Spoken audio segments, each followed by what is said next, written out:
You are listening to the Fly the W670 podcast. It's season 2. It's episode 88, Cubs 40-man roster decisions. Don't forget to listen, download, review, and most importantly, subscribe to the podcast. Follow us on the socials, Fly the W670 on Twitter, Instagram. Of course, we're on Facebook.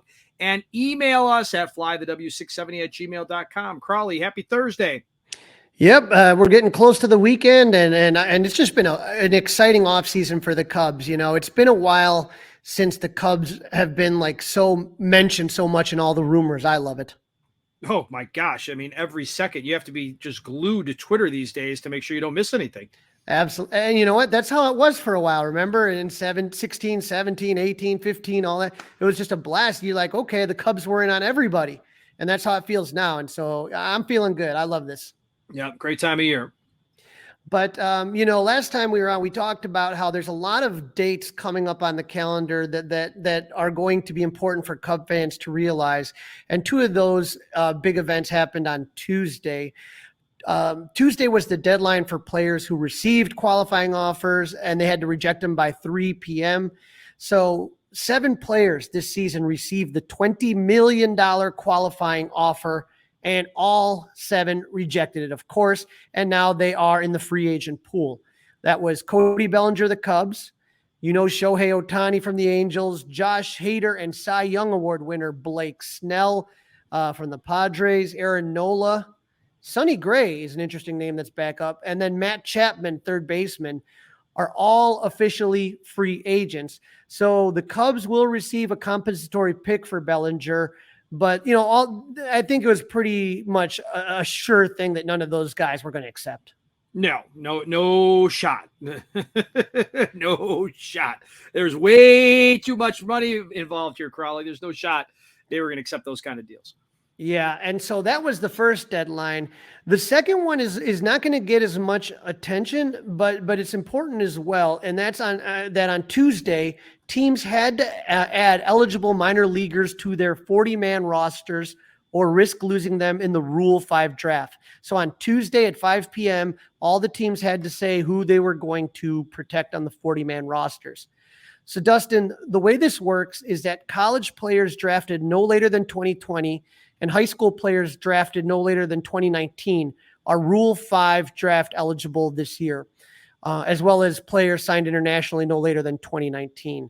And so this is kind of the thing about having a deep farm system, is that the Rule 5 draft was put in place so people just didn't keep stocking their system and these players never getting a chance. Do you get what I'm saying? Right. They were getting blocked. They were sitting in the minors for too long. I get it. Right. And so the Cubs added 3 prospects to the 40-man roster.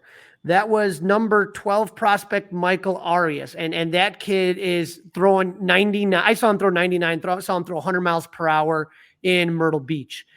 This kid's a stud. I'm so excited to see what he's going to do. The Cubs also added number 26 prospect and friend of the podcast, Porter Hodge. He was on the podcast before. And lefty reliever Bailey Horn, who's not on the top 30 prospects. But, Dustin, as you know from last season, the Cubs are short on left-handed bullpen arms. They did not want to risk losing him. Yeah, that's a thing. Yep. So as we kind of look at this right here, Dustin, there were some guys that were left off that were kind of a little bit of a surprise. Cole Franklin, who's another friend of the pod who's been on before, he is not protected. One that kind of surprised me a little bit is Pablo Aliendo. He is a catcher, and pitchers love throwing to him. The bat is catching up. I saw him when he caught in South Bend. They loved him. He was on the Smokies championship team. And so, as far as the catchers are concerned, that again, the year that Yan Gomes had was absolutely phenomenal, but I just don't know if he can repeat. You're going to have some regression. Hard to duplicate. He's a year older, so regression is out there. But on the flip side, right, Amaya should be getting better. He's got to learn. He's got to keep runners on base a little bit better, though. Obviously, right. There's things he's got to learn. So it's just that AAA spot. The Cubs. If you remember, they re-signed PJ Higgins to the organization. I believe he just went to Cincinnati. So just that AAA depth would get you nervous if Pablo Aliendo did get picked up by somebody. So Just something to kind of keep in mind. And then finally, Dustin, we have one more important deadline, and that's coming tomorrow, which is Friday, November 17th. This is the MLB non-tender deadline, 6 p.m. Central Time. All teams must offer their pre-arbitration and arbitration-eligible players a contract for 2023 by this date. Okay, so for any 40-man roster on a given MLB team, players who are not under contract and have less than 6 years of MLB experience must be offered a contract. Players who do not receive a contract are considered non-tendered and automatically become free agents. So if these guys don't get contracts tomorrow at 6 p.m., they're free agents and anywhere to go. And we call that the Schwarber, or maybe now we call it the Cody Bellinger, because that's how the Cubs got Cody Bellinger. And that's how Kyle Schwarber ended up going to Washington, is it was just a non-tender. They did not offer him a contract. And so every year that these players have less than 6 years, when they're in arbitration, you know, they're going to be, every year that they go in, they're usually going to be worth more money. And the question is do you want to pay them that money? And do you think they're going to get that money elsewhere? I think with Kyle Schwarber, that they figured it was like 7 or 8 million, and they just didn't want to tender him. So they didn't. And then when they didn't, he was free to move on. Free to go. Yeah. So Dustin, the Cubs have the following players that are arbitration eligible this year. I want to kind of go through the list, and then we'll take a look and see what we think. But the reason this matters, Dustin, is that right now the Cubs 40-man roster is filled, all 40 spots. So if you are going to sign someone, trade someone, whatever you want to do, you have to make a roster. You have to have roster spots available. Right. And so this is where it's going to become tricky, right? Some of these I think are going to be no-brainers. Some of them are going to be question marks. I don't know. But for every guy you tender tomorrow, they have to then go to the 40-man. They will be on the 40-man, correct. Gotcha. Now, that's not to say that you couldn't then turn around and trade them or something to that degree, but it may not be as easy as you think. Okay. So the following Cubs are arbitration eligible this year. Let's go number 1, Cody Hewer. Came over with Nick Magical in the Craig Kimbrell deal, and he is set to make $785,000 this year. He has not played at all, really, pretty much, I think, a couple games for the Cubs. Yeah, we almost know nothing about him. Right. Obviously, we know that when he's healthy, he's a pretty darn good pitcher. Because he's gone through all the injury stuff. I think wasn't the last one like a fractured elbow. Mm-hmm. At this point, you can almost wonder if you're going to non-tender them and just hope that another team doesn't pick him up. Well, how does that work, Crawly? So how does that work? So Cubs don't tender him. Nobody picks him up. He's then a free agent? Yeah, he can sign with anybody. Okay, but then if the Cubs sign him back, does he have to go right on the 40-man at that point or no? Yeah, he'll be back on the 40-man. Okay, all right. So the other one that you're going to have is Nick Magical. Now, Nick Magical, good year. I think he had a good year, Dustin. Better than I would have thought.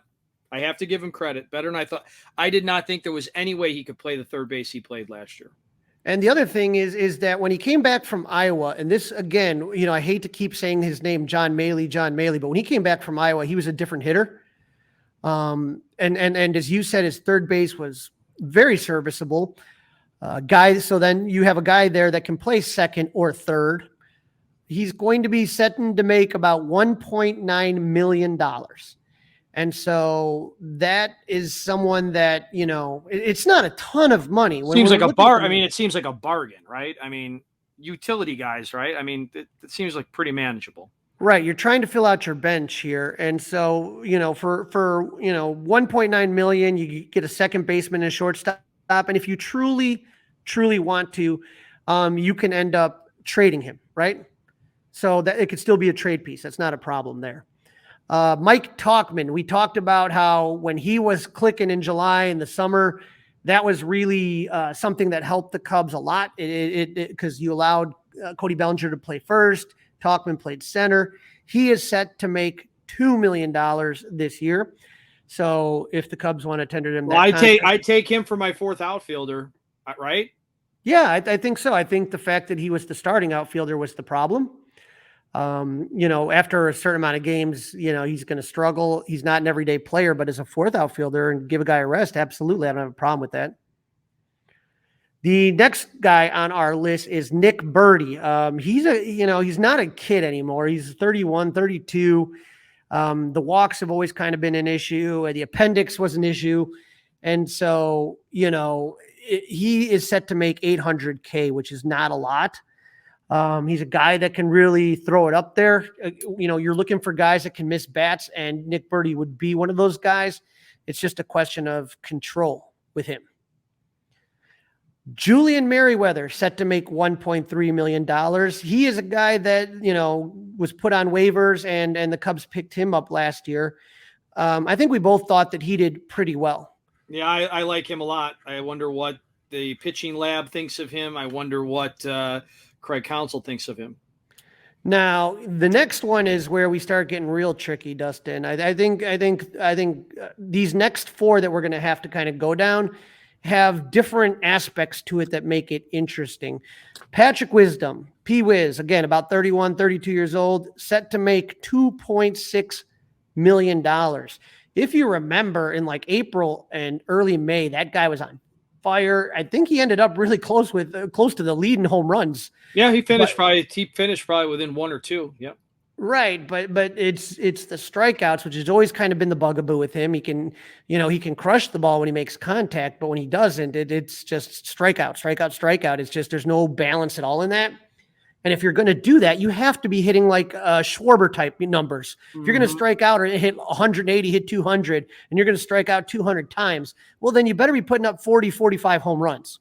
Yeah, I don't see them keeping him around at least tomorrow. So you think they're going to non-tender him? I do. Okay.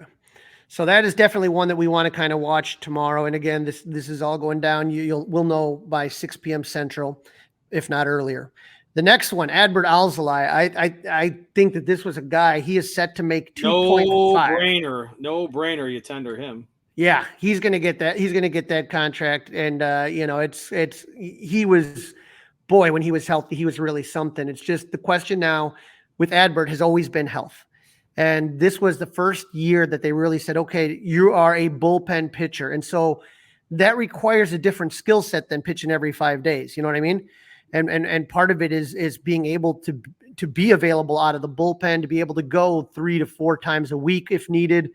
And so I think they're definitely going to tender him. He was a huge part of the Cubs' success this year, but would love to see him stay healthy. The next guy is Mark Leiter Jr. Very solid year for the Cubs. He is set to make $1.6 million next year as far as arbitration is concerned. And so he was a key piece of that bullpen. A guy, though, and it seemed like he was injured in September. They kept saying he was battling through things without being specific. But, I was definitely concerned, Dustin, when he was losing the split finger and he wasn't throwing it very much in September. And so I'm hoping that he is healthy. But question. He's one of these swing guys, right? He's a guy that you could use out of the bullpen. He's a guy you could start. And he's a lefty. So I think there's a lot of check marks for this guy. There's a lot of things on the pro side versus the negative side. And that price point seems very affordable. Well, with Leiter, he was, they used him in 2 different roles last year. Once he started, getting there, he started either as a setup man for Alzolay, or they used him for as like a fireman to put out fires sometimes. He was okay, right. Good with guys on base and all that stuff. He is a righty though, so not a lefty. Because remember, he was the one that wasn't a lefty but had the split stats. Yep. So he's equal righty-lefty. They each kind of hit similar off him, so there's no advantage one way to another. So still a good guy to have on the roster in that regard. The last one, Dustin, you're going to say no-brainer, but there is a question about it, and that's Justin Steele, who's set to make $4.1 million. What's the question? Well, the question is do you want to sign him long-term? And so a lot of times, if you have somebody that you think you're going to build around, you make a contract offer now, multi-year contract, you buy out their arbitration years. And so that's the question with Justin Steele. There's no doubt, like, he's not going anywhere. They're not going to non-tender him. But the question more with Steele is do you believe in him as far as your future is concerned? Because, every year these numbers are going to start jumping up more and more. And so you'll see that sometimes with players. I think they did it with Nico Horner, where his contract bought out, I think, 1 year of arbitration. And so all just kind of a question of, with Justin, do you think he's long-term, and do you want to kind of lock him up into a long-term contract? The longer you wait, the more difficult it gets, the closer they get to free agency. If Justin Steele has another phenomenal year this year, okay, then that arbitration number is going to jump up high for next year. And then you're getting closer to free agency, and the closer a player gets to free agency, if they're doing very well, then they're going to want to test the free agent market. So you can buy out those arbitration eligible years. And in the long run, it could be cheaper than if you kind of wait until near the end or till he becomes a free agent. Yeah. I mean, listen, as long as he sticks around, I don't care. Right? You know what I mean? I mean, honestly, it's not, there's no salary cap, so I don't care. Right? I mean, it doesn't matter. If the Cubs want to keep him, he wants to be here, then it's going to happen. That's all that matters. Right. And so as we're kind of taking a look at the 40-man roster here, and again, like I said, sometimes it's just a smart business decision. You make a guy happy, those type of things. There are things that you can do that it makes sense. But when we look at the 40-man roster right now, and let me see if I can pop that up right there. You got Adbert Alzolay on there, who you assume is going to start the season on the roster. Michael Arias will not start the season with the Cubs. Javier Assad, Ben Brown still on the 40-man roster. You don't know if he's going to start in Iowa. Jose Cuas, Kyle Hendricks, Cody Hewer, Porter Hodge, who they protected, Bailey Horn, who they protected, Brandon Hughes, Caleb Killian, Mark Leiter Jr., Luke Little, Julian Merriweather, Daniel Palencia, Ethan Roberts, Michael Rucker, Drew Smiley, Justin Steele, Jamison Tyone, Keegan Thompson, Hayden Wesniewski, and Jordan Wicks. Those are the pitchers that we have right now. 2 catchers, Miguel Amaya and Yan Gomes. For the infielders, you have Horner, Madrigal, Mastrobuoni, Mervis, Morel Swanson, Luis Vasquez. So he was put on the 40-man roster before they did all that protecting. And so he's a guy that can really play some solid, a phenomenal infielder, can play multiple positions. Why is Miles Mastrobuoni, why is his name still being kicked around? Because he's a lefty would be probably the best answer I can give you. He had a pretty solid September. I think that there's something there that they like.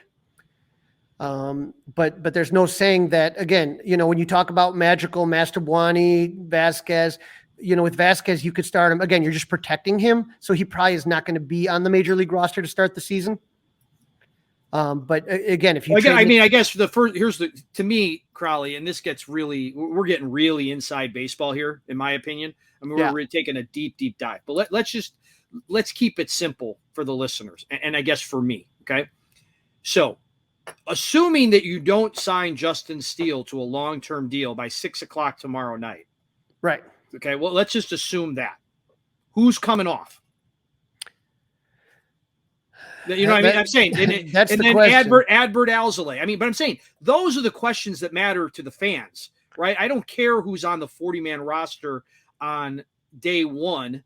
It's about, okay, you just told me that if you keep a guy, you got to lose a guy. So now that doesn't mean they're gone forever or anything like that. But I'm saying, so there's 2 or 3 guys on that ARB list that are, to me, no-brainers. Right. So if you took, who are the 3, if we were to put it this way, who are the 3 guys on the current 40-man roster that you could live without? I would say if the Cubs are thinking this through, I'm thinking Cody Hewer, Nick Birdie, and Patrick Wisdom would be the 3 guys that if their names were No. I'm talking about the guys from the list, Crawly, that are definitely going to the 40-man roster, and then the names that are coming off the 40-man roster. So I'm saying Alzolay and Justin Steele. We'll just make it. Let's even take it down to 2. Those two guys are going to be protected. They're going to get something, whether it's long-term or short-term. Right. So who's coming off the 40-man when these 2 go on it tomorrow? Well, they're already on the 40 man, so it doesn't matter. They're all on the 40 man. Okay, but well, that's not how it was explained. So what ends up happening here, though, is that let's say you signed Shohei Ohtani tomorrow. Someone's going to have that's different. But this has if all these guys, I guess, Crawly, if all these guys are on the 40 man right now. Yes. Okay. I don't know what the. Okay. You know what I mean? It's more of a, who are they going to keep and who aren't they going to keep? Right. I mean, so on that list tomorrow of 1, 2, 3, 4, 5, 6, 7, 8, 9 players, I think potentially there's going to be three players that are not going to get tendered a contract, and that will put the 40-man roster at 37. Okay. And then, Crawly, are they then looking at everybody else's trash to potentially add to the 40-man? I do not think so. I think they're going to keep those spots open. You can sign somebody all the way up in February, even March, right? Okay. So you don't have to do anything. It's just a question of once you get that contract, then it just becomes a little bit trickier. So you want to have those spots open. And do you think it's worth the money? Do you think someone else is going to try to take them? There's a couple questions you got to ask. But I would say come tomorrow, I would really be paying attention to Nick Birdie, Cody Hewer, and Patrick Wisdom to see if they're still on the team. I mean, on Saturday. That makes all the sense in the world. All the sense in the world. You are listening to the Fly the W670 podcast. It's episode 88 of season number 2. We're talking Cubs 40-man roster decisions. Don't forget to listen, download, review, and subscribe to the Fly the W podcast. Crawly, as we talked about in the beginning of the podcast, there is just so much news going on, and award season is hot and heavy. Yes, sir. We had all sorts of awards this week, and some of them have to do with the Cubs, some not. Again, we were unhappy about this situation. Cy Young went to Blake Snell, 204 points is what he got, 28 first place votes. I was just irritated about, just the fact that he didn't have, if you take a look at his April and May, he finished fantastic. But I think Justin Steele was solid all year with a couple blips in September. And it's just like that knocks him out of the top 3. Number 2, Dustin. Number 2, Logan Webb. 86 points he got on that one. A lot of second place votes. Zach Gallen, number 3. Spencer Strider, number 4. And Justin Steele comes in at number 5. I thought that Kodai Senga was real low too. I don't know about you. He didn't get any first place votes. Yeah, he could have definitely been higher. At the end of the day, if you don't win it, okay, I don't know what difference it makes. And he definitely didn't deserve to win it. I mean, he was in the conversation going into September, but I mean, none of us feel really good about how it ended, right? None of us feel good on how things wound up. So if you're not first, you're last, in my opinion on this. I did read that he got a nice bonus, $1 million bonus because he was in the top 5. I don't know if that was exactly what it was, but he got a $1 million bonus for where he finished in all of this. So that'll put a little ha la la la la and fa la la la la in your holiday season. And good for him. He deserved it. But yeah, I mean, there's some question marks, but he didn't deserve to win. I don't think anybody can say he deserved to win, and he didn't deserve to get any first place votes. I don't even know if he deserved to get a second place vote. He stunk at the end. He was no good. He ran out of gas, and that's going to happen. You're talking about 2 bad starts. Three at least. No, he was pretty good in that third one. That was against Atlanta. And then they took him out, and then they came back and Seiya dropped the ball. But it was really the 6 runs in 2 different starts. I think one was against Arizona, and one was definitely against Arizona, and that was the game against. We're looking at the manager of the year now, but if we went back to the Cy Young, that was against Zach Gallen. Yeah, that was Friday. That was a Friday after, wasn't it? The Friday afternoon game where Zach Gallen just absolutely shut the Cubs down. Yep. I said, if you're not first, you're last, in my opinion, in this kind of thing. So Ricky Bobby, I think I like, to me, it would have just been great to see him in the top 3. I think that means something. And so, I'm happy he got the bonus. I was glad he got the All-Star experience, Crawly. I think that to me is more important and more beneficial to him and for the fans than where he ranked Cy Young. That is true. That was a cool experience that he got to have. I just wish he had teammates with him there. But Dustin, the Cubs, ironically, had 2 cracks at the NL Manager of the Year. New Cubs skipper Craig Counsell. Again, I might be a little off today. It's Thursday. It's been a long week. I don't. How did they get 2 cracks at it? They only have one manager at a time. I'm confused. Okay, there he is. The Cubs manager Craig Counsell was up for the award. The winner for the award, right? Every one of them's up for the award. Well, he was in second place. He was in the top run. He was a finalist, right? Yeah. But where was David Ross? David Ross got first place votes. So Skip Schumacher wins it. Counsell finished second with 51 bridesmaid, points, always a bridesmaid, right there. And then if you take a look, one Rossi person got a second. gave him Does Jesse Rogers have a vote?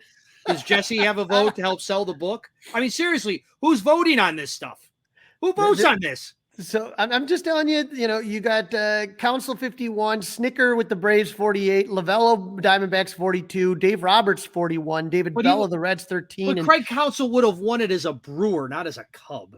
Yeah, no, it just would have been fun to rub in their faces, though. Well, okay.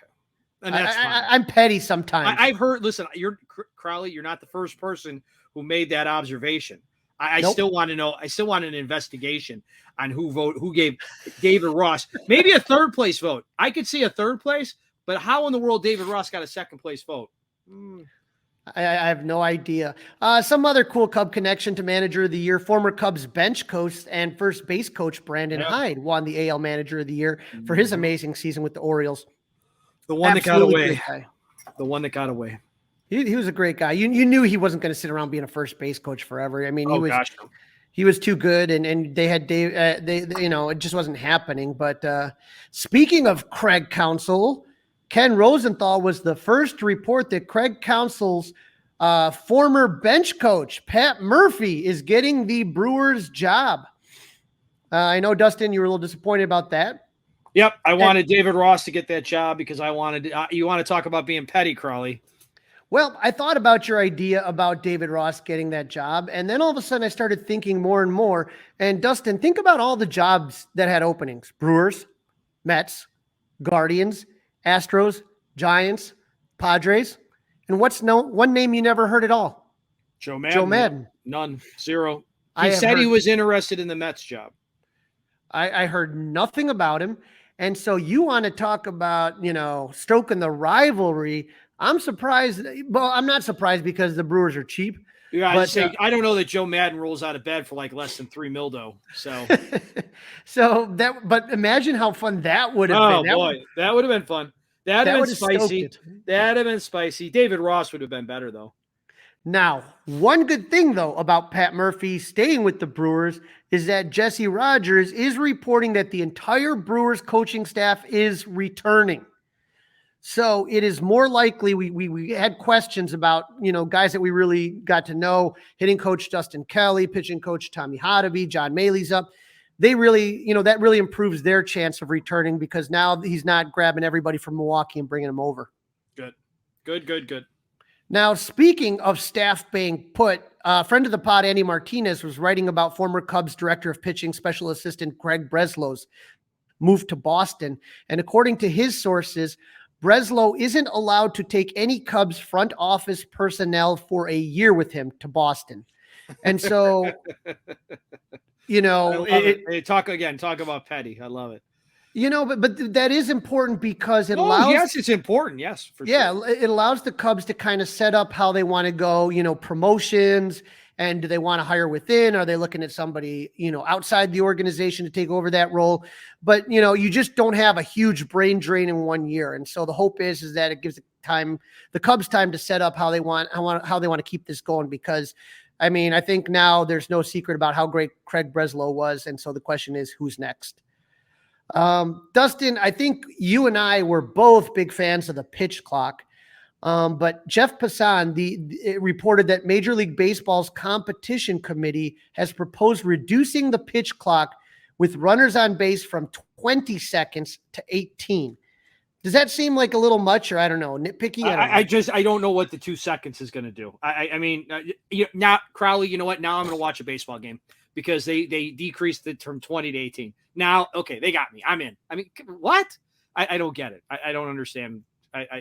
There's some mathematician out there who did some big project and made some fancy graph and some slideshows and some whatever else's and PowerPoints.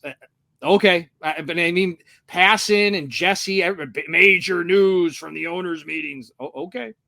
Right. I mean, so. I don't. Shohei Ohtani, Bellinger, that's major news. Shaving 2 seconds off of a pitch clock with runners on base. I need a little more information. I just thought it was just, I thought the pitch clock worked fine this year. I thought there was no reason to tinker with it. Okay. Yeah. Speaking of the owners meeting, Dustin, the MLB owners met and they have unanimously approved the Oakland Athletics move to Las Vegas. That doesn't mean that it's 100% happening, but it means that it's clear. There's no hurdles coming from Oakland's ownership. So they can do what they want now. They can stay at Oakland. They can move to Las Vegas. They're obviously not going to have a stadium. But supposedly next year they're going to like bounce back and forth between a stadium in the Bay Area and a minor league field in Vegas. In Vegas, they have an awesome minor league team. It's the Area 51s. Mm-hmm. And it's a really cool feel. For a few years, the Cubs are doing it. They haven't done it since COVID. Yeah, they used to go to Vegas right on their way home. Right. They would do a trip to Vegas. So, I mean, the Area 51 stadium is really nice. So, interesting to see. But to me, Dustin, and I know the teams move. It's not the first time, and it's not the first time the Athletics have moved. This just kind of just leaves, I think, a bad taste in the mouth. And I feel bad for the people of Oakland who've had to kind of deal with all this crap. Yeah, I mean, if there are any real Oakland A's fans out there, I feel bad. If you want to visit your team in Las Vegas, do so. Otherwise, go ahead and become a Giants fan. Also announced today, Dustin. Well, this is the bad news, Crawly. Now we're getting to the meat. Now we're getting to the meat here.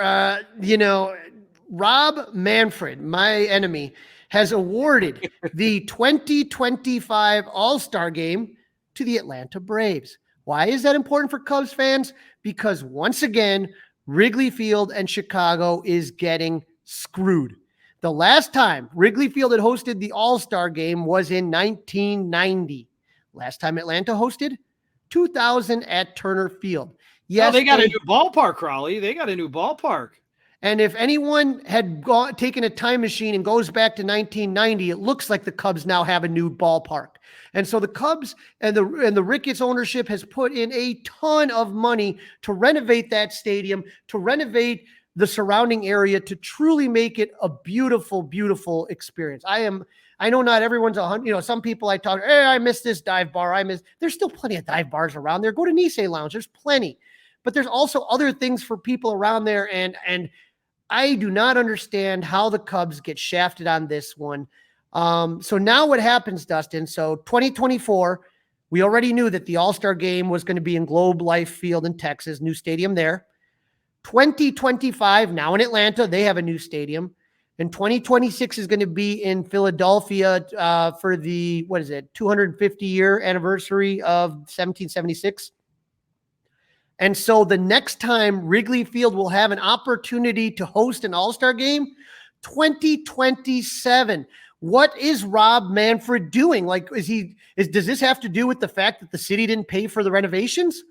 I mean, this is one of the most iconic ballparks in all of baseball. The last place that Jackie Robinson played that's still standing. And they have done everything jumbo to make the experience better, more fan-friendly. I cannot tell you, when you talk about the 1060 project, which started after the 2014 season, everything that they've done, I like about 95% of it. And I love the Gallagher way. I love, the hotel looks cool. I think it all looks really cool down there.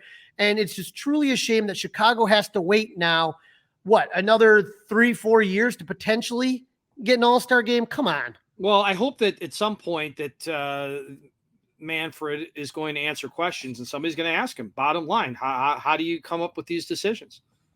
It to me, it just really screwed Cub fans. And so absolutely annoyed about that and disappointed that Manfred just really – anyone that goes to Wrigley, that visits Wrigley, that sees Wrigley knows all the, like I said, I've been going to Wrigley Field since 1978, 1979. If you want to talk about all the ballpark and the neighborhood now just look beautiful. And it is time that the jewel. Wrigley Field gets the All-Star game, gets that primetime viewership. And I'm going to be honest. Yep, I get it. I understand the disappointment. I thought it was like a 2-foot putt. I mean, honestly, I thought they were getting it for sure. Yeah, disappointing. One thing though is that we got a little bit more news is that the World Series Texas Rangers champions will begin their title defense against the Cubs on Thursday night on ESPN, March 28th, 2024. Seems to get earlier and earlier and earlier and earlier every year. Yeah, at least it's in Texas and not in Chicago, right? Well, yes, I'll leave it at that. We'll have plenty of time to bitch. I'll have plenty of time to bitch and moan about the schedule later on in a future episode. But yeah, I mean, come on. You can sit next to me, Dustin, on April 1st. I'm sure it's going to be just as chilly. But I already got my tickets for the Saturday game. I will be down in Texas to Arlington, and I'll be there Saturday. Yeah. Wow. Dustin, it must be nice to be a teacher, Crawly. Well, it's during my spring break. Well, I'm just saying, it seems like it could be an expensive ticket. World champions opening. No, weekend. the tickets were for the Saturday game. Now I don't have opening day yet. Well, I'm sure those will be it, but it was $60 a ticket. Okay, that's very affordable. So 60. Not only that, I'm like almost behind the Cubs dugout. Jeez, shows you how terrible those fans are. I'm gonna have to get a Fly the W banner or something to hang, so when the players come back to the dugout, we can get some press. There you go. So I'll be there, and like I said, we'll have plenty of time there. But congrats go out to our friends at Marquee Network on winning 3 regional Emmys. Outstanding achievement for sports single program series live. That went to the road to Wrigley. We have had Jim Callis on, and we've had our buddy Lance Brosdowski on. So we've had 2 out of the 3 hosts of that show. So just great people. Congratulations to them. Outstanding achievement for sports documentary. I know people make jokes that the Cubs, too many documentaries, but guess what? I love all of them. I love the Kerry Wood one, the Fergie Jenkins, the Ron Santo, the Harry Carey, Ernie Banks. They're all great. I could watch them a million times. And then finally, outstanding crafts achievement for on-camera talent, sports analyst play-by-play goes to, again, friend of the podcast, John Boog Shiambi. This is the Fly the W670 podcast. It's season 2. It's episode 88. We've been talking about the 40-man roster decisions. Don't forget to listen, download, review, and subscribe to the Fly the W podcast.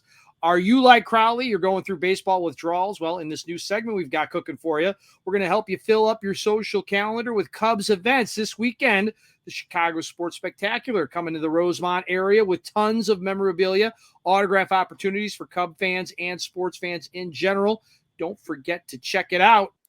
Joining me on the Fly the W podcast, I am happy to have on Kevin Schwartz. Kevin, how are you today? I'm doing great. Thanks for having me. I'm super excited. The reason I am excited, Kevin, you know what a memorabilia nut I am, and this is one of the fun weekends of the year, the Chicago Sports Spectacular in Rosemont. Why don't you tell our listeners a little bit about what the Chicago Sports Spectacular is? So the Chicago Sports Spectacular is a full sports autograph and memorabilia card and trade hobby show. We have over 400 different vendor tables and over 80 autograph guest signing this weekend at Rosemont Convention Center. We'll have dealers from around the country that have, wax packs and graded cards and vintage stuff, as well as display cases, and then obviously a whole bunch of autograph memorabilia, as well as a huge autograph lineup featuring Peyton Manning, Brett Favre, and a bunch of the 2016 Cubs of Aroldis Chapman, Kyle Schwarber, Addison Russell, Jorge Soler, Trevor Cahill, and more. Yeah, and what I love about it, I mean, here's the thing about the Chicago Sports Spectacular. I can't even remember late 80s, early 90s, but it has been going on for a long time. And your company, Schwartz Sports, has been a part of it for a long time as well. And you guys have always had such a good reputation in the memorabilia community in the Chicagoland area. And what I like about the Spectacular is it does, you kind of got your big guys like Peyton Manning and Brett Favre, but there is a really strong Chicago focus. And I think that's what really makes it fun. You know what I mean? Yeah. Obviously we want to give back to the Chicago area as much as possible, and bring in the stars from today as much as the past, the Hall of Famers, the legends that we all grew up and loved throughout the years. So yeah, we don't just focus on the big superstars of Favre and Manning come in, and then we try to hit all the sports. We have guys like Jeremy Roenick and Chris Chellis from the Blackhawks. We have DJ Moore coming in from the Bears. Even guys like Andre Dawson and Ozzie Guillen from, so we try to hit all the different Chicago sports teams that we can, and then give a little bit of a national flavor to it as well, and bring it all together for collectors of all ages and all different likes. Now, the one thing I always tell people is that, you sit there and, like you were mentioning, there's cards, which the card industry has blown up. I mean, just insane, the amount of people ripping packs and all that stuff. But even other things, like I have a picture up here. If you're subscribed to the Score 670, the Score YouTube channel, pennants. Like I have pennants. I've bought so many pennants you got a couple great pennant dealers. There's art that you can buy, some just absolutely fantastic artists. And a lot of times they'll paint somebody that's going to be there so you could get that autographed. And then what I also like to do sometimes is I like to see what other people bring, and you can find some crazy stuff. This was a guy, I took a picture of this bench, and it was a Wrigley Field bench, and he has just been getting it signed by all these different Cubs players that come to the spectacular. And that's the fun thing, is you kind of get some ideas like, oh, that's kind of a cool piece, or maybe I'm going to do something like that. We do see a lot of great pieces as well as interesting pieces come through the autograph lines, especially. I know we'll talk to a bunch of vendors on the floor and be like, we saw like rare, unique, like collectibles, like old bobbleheads from like the 50s and stuff like that, and pennants like you had just shown. But yeah, from the autograph lines, it's not just baseballs and bats and footballs you see, like you said. So we see people bringing like sections of stadiums. We had one person bring a urinal from a stadium once through a line. So they claim it was sanitized, but we see all types of interesting and unique items, and it's great for the sports fans to really get to see what other collectors create, as well as find like online and in their attics and wherever. Now, the one thing I do love to do when your show comes in is hit the authentication booths.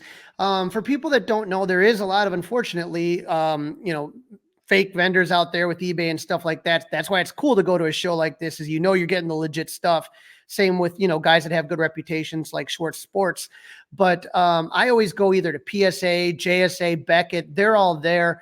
And what they'll do is especially if you get there early enough, like on the Fridays when I usually like to do that, I'll sit there. This is a Sports Illustrated I have autographed by Andre Dawson. He was at the show. He's a fixture at the Sports Spectacular, and you can see his stickers on there. And whether it's PSA or JSA or Beckett, that will authenticate it. They'll put it in their computer system. So in the future, you want to sell it, maybe the kid's going off to college and you can't, or maybe you're downsizing. I think it has a little bit more value if people know it's authentic. The authentication definitely helps, and that makes it a universal authentication. Places like PSA that was on that Dawson piece, as well as JSA and Beckett, who will all be present at the show this weekend. It just gives all the collectors a sense to know that the item was signed at one of these autograph signings that we do, and then they're also set up there to take submissions for anyone who has, baseballs and bats and jerseys and photos from, just, the past sitting around their house that they want to get properly authenticated and proper documentation for. So they'll be taking submissions for that. And then obviously PSA and Beckett take submissions for graded cards, as well as CSG, who will be out there as well. Now, for people that have never been to the show, the pre-sale, unfortunately, is already over. The show's this weekend, but people can still show up and buy tickets at the door, correct? Yeah, tickets are available for all autographed guests at the door. We still have VIP packages available, and all day passes tickets are available as well and can be purchased at the show. Now I did the 3-day pass because I'm going to be there all 3 days, loving it up. But what you do is you sit there, you pick up your autograph tickets, and then the players have certain times that they show up. And once you do that, you get in line. And so I got a couple tips that I kind of in my head said to myself, okay, what would I have told a young me back then? Number one, Kevin, I know you guys always have there's pens and markers. I always bring my own. I'm just kind of weird like that, but I always kind of bring my own pen and marker. And then if you've never been to one of these events, you might get starstruck. Like, here's this athlete that you really wanted to meet and get things autographed. Tell them what you want before you hand it to them. These guys have a million things to sign. A lot of times they'll grab it and sign it. If you have a specific location, just make sure that you say where you want it. Can you please put it here prior to handing it to them so that you don't have anything that kind of gets you, is not where you want it. Cause that's the thing, these guys are 100% willing to, do what you want. It just has to, you got to tell them beforehand. And that's the thing to remember too, is that if you're going for the first time, look at the prices, because there are sometimes players don't sign certain things. I know Bo Jackson's famous. He has like things he won't sign. I think there's that poster of him with the football pads and the baseball. He won't sign that. But also the inscriptions cost extra. It's not just, they're going to sign a bunch of stuff and all over. You have to pre-purchase that, correct? Yeah. A couple of the, some Hall of Famers or award winners will include like Hall of Fame in their year, but most of them do charge an additional fee for any kind of inscription, stat, award, achievement to put on there beyond their name. So this is a picture I have of me, and I'm all excited. This is Mark Pryor, and he's signing. And this was the piece that I got. It was the Chicago Heat Sports Illustrated, signed by Pryor, and I got Wood to sign it at a later Chicago Sports Spectacular. But one cool thing, and I don't know if people know this one, is that you guys also offer a photo booth where you can pay to get a picture with your favorite player. And for an extra $10, you can get that print at the show. So what I've always been doing is I will get a picture with the player. You guys print it out. It's up in like 5 minutes, and then I'll have that signed by a player. So this is a picture of me with Greg Maddux, signed by Greg Maddux, that was done at the show. And I think that's a cool idea. I don't know. Yeah, the photo opportunity of the pose photo with the player has become really popular. That we have a lot of fans that come in and don't even do the autographs; they just do photo ops with the guys. They like taking a picture that they can later frame up and put on their wall. Yeah, and so when you start kind of digging through the lineup, what do you start doing? Do you start with the Chicago focus? Do you start with the big guys, or how does that all work when you decide who you're going to get? We look for guys that haven't been at the show in a while. This show we kind of focused a little bit on the 2016 Cubs, because all of a sudden we're realizing it's been about 4, 5, 6 years since we've seen a lot of them due to the COVID shutdowns and everything. And now that the shows are back and the guys have kind of changed cities up here, or some are out of baseball now, we want them to come back. I know they want to come back and see the fans. We had Dexter Fowler there back in March, and he had a really great draw to him. And this year I know people are really excited to see Schwarber as well as Chapman.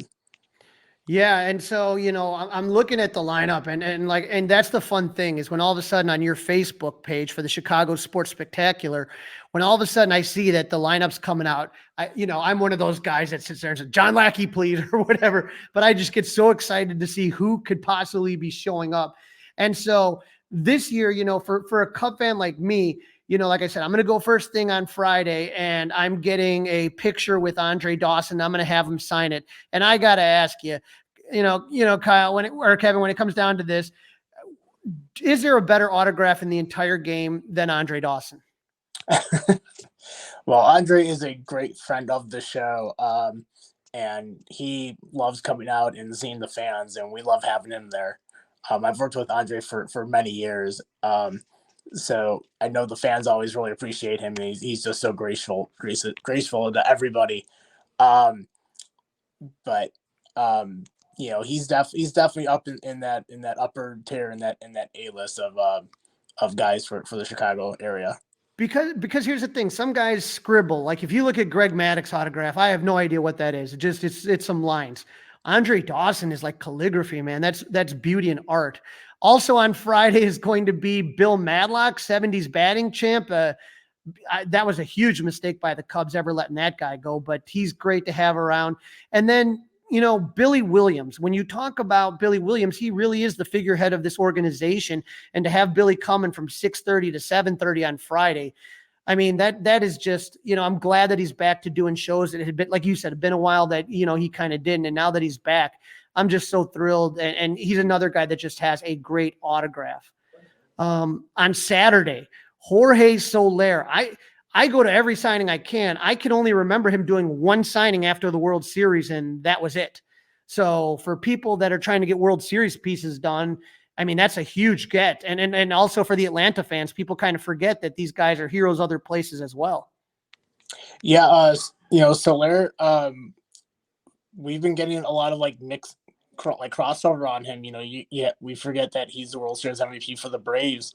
So not only is he just a big star here in Chicago for being key member of the 2016 team, he's also an award winner, which is a big collectible for the autograph industry. And then also you have the Braves are a pretty solid collector team as well. So now that we got him back, we're very excited about that. We don't believe he's been here since 2016 or 2015. So I know a lot of people are excited to finally get him on their team pieces that haven't gotten him yet. Now, also on Saturday, nice and bright and early, thank you very much, Kyle Schwarber. Woo! I mean, if there isn't a guy that, isn't just beloved in baseball, and again, crossover, Cubs, Phillies, Boston, Washington, this is it. But there's such a place for Kyle in our hearts, with him coming back from the injury and making it back. How much fun is it going to be to have Kyle back? I mean, that's got to be a hot ticket. It is going to be one of the top draws at the whole show is going to be Schwarber. Fans really just crave to him. They love watching him play.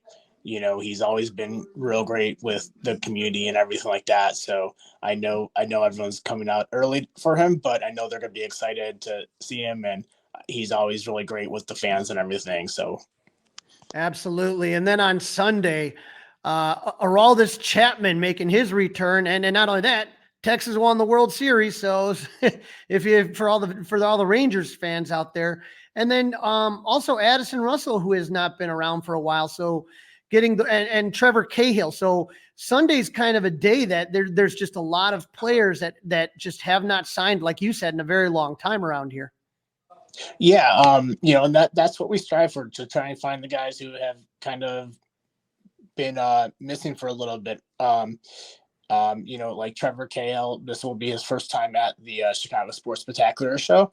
And we're really excited to have him. And he's actually part of the VIP package as well. With that package, you do get one autograph of Cahill. And then, obviously Aroldis, everyone's excited about him. He hasn't been here in about 6 or 7 years. And obviously just won the World Series again with the Rangers. So, I know everyone wants to come out and congratulate him for that as well. And like you said, some old timers as well. Dennis Eckersley, if people forget, he was a Cub for many years before going on to be a Hall of Fame closer for the Oakland A's. You also have Brian McRae, who was a star with the Cubs in the 90s. And then Ford Frick Award winner Pat Hughes. And, my guys at Autograph One, this is what I love about them. They absolutely fill up the table. So if you don't have something to bring, those guys will have something awesome for you. And Pat is just so friendly. The prices are so good for fans. And that 2016 final call is a huge, people love to have that. Again, Pat, like Andre Dawson, a guy with beautiful penmanship and just great to have his memorabilia. Yeah, Pat, with that inscription, the World Series call inscription, I know everyone loves that one. He fills up 16 by 20s fully with that. He writes it all through baseballs and bats. He does a great job with it, and his line's a little bit slow because of that at times, but he gives everyone their full value for going through his line. He's just tremendous guest for us to have, and that inscription is just awesome. Well, Kevin, I really appreciate you jumping on. And for people that are interested, you can go to ChicagoSportsSpectacular.com. The show is this Friday through Sunday, the 17th through the 19th. And it's really important to kind of watch the website because things can happen. You never know. So if guys have to cancel, something happens with their flight or they're sick, whatever, something to keep in mind. General admission, one-day passes, adults are $15. Children 10 and below are $10. Children 5 and below are free. I did the weekend 3-day pass for $50. And so there's also a VIP for $150. So the general admission on Friday starts at 3:30 and goes to 8:30, Saturday 9:30 to 5, and Sunday 10 to 4. VIPs get in a little bit earlier. And also, you guys also have a Twitter account at I think it's CS Spectacular, but just, people always put their photos and tag stuff on there. It's great. Yeah, and we also love everyone to tag their photos and tag the show in them, and we all like to have a great time with it. It's going to be a real great event. Like I said, we got a ton of dealers from around the country coming. We're going to have a lot of cool and unique items out on that floor at the different vendor booths, as well as obviously some of the big autograph guests, including a bunch of these old former Cubs players. And I will be there myself. I'm not signing autographs, but if you have any questions or you're not sure about something, you're a first timer, you can message me on Twitter and I'd be happy to respond and help you out with any way you can. Kevin, thanks for coming on, and I'm super excited this weekend. This is going to be another great show, I can tell. Thanks for having me. Looking forward to seeing everyone this weekend. That's a wrap. Don't forget to listen, download, review, and subscribe to the Fly the W podcast. Follow the socials, Fly the W on Facebook, Fly the W670, Instagram. We're on Twitter. Of course, you can email us, flythew670@gmail.com. And now you can watch us YouTube by subscribing to the 670 The Score YouTube channel. Crawly, have a great weekend. Enjoy the Chicago Sports Spectacular. I know you will be there, and we will get together early next week for a pre-Thanksgiving edition of the Fly the W670 podcast. Dustin, I'm going to be visiting with Andre Dawson. I'm going to be visiting with Addison Russell, Aroldis Chapman, Kyle Schwarber. I'm going to be all going retro 2016, having a blast. I hope to see a lot of you down there. Go Cubs! Hey guys, it's Crawly. Thanks for watching. If you enjoyed this video, please don't forget to give it a thumbs up and subscribe to our channel for more content like this. If you want to see more of our videos, be sure to check out our playlist and let us know what you think in the comments below. Also, don't forget to follow us on social media to stay up to date with our latest episodes. Links are in the description. Thanks again for watching, and we'll see you in the next video. Go Cubs!